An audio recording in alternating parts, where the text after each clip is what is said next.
Ahoj, Sima, vítaj v interviu v Trojke. Ahojte. Kde bereš inšpiráciu na svoje texty? Mojou inšpiráciou na texty je môj život, keďže si píšem texty teda sama.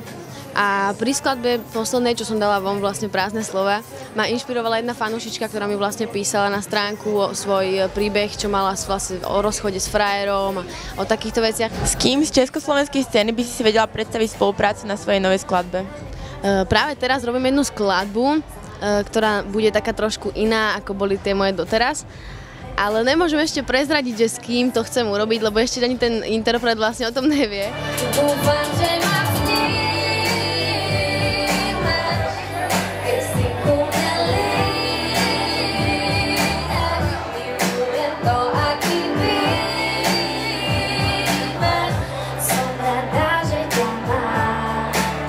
Kto je tvoj najväčší svetový vzor?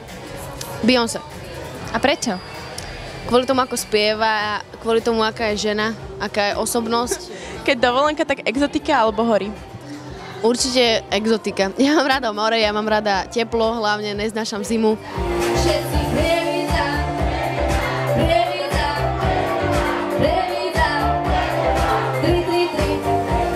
Ako si sa dostala k Podzem gangu, alebo čo ťa viedlo na túto cestu?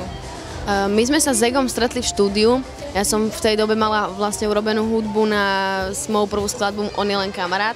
A teda Ego to počul a jemu sa to páčilo, tá hudba. A opýtal sa ma hneď na rovinu, že teda akú máš tému, že o čom to má byť. Tak som mu povedala teda môj príbeh o mojom bývalom, o mojom terajšom frajerovi vlastne. A takto to celé vzniklo, že vlastne som to nahrala a potom mi Ego volá a hovorí mi, že no, že si máš dojde do štúdia, že ukážem ti niečo. Došla som a on tam vlastne mal už nahratú slohu, takže som sa z toho extrémne tešila. A potom vlastne on išiel robiť Podzem gang a potom sa ma opýtal, že idem robiť teda taký projekt a že či to tam dáme. Tak som súhlasila a myslím, že to celkom dobre vypálilo. Takže ďakujem za rozhovor a samozrejme ďakujem všetkým fanúšikom za to, že ma podporujú. Ďakujem Clue 333 za skvelý koncert, takže čaute.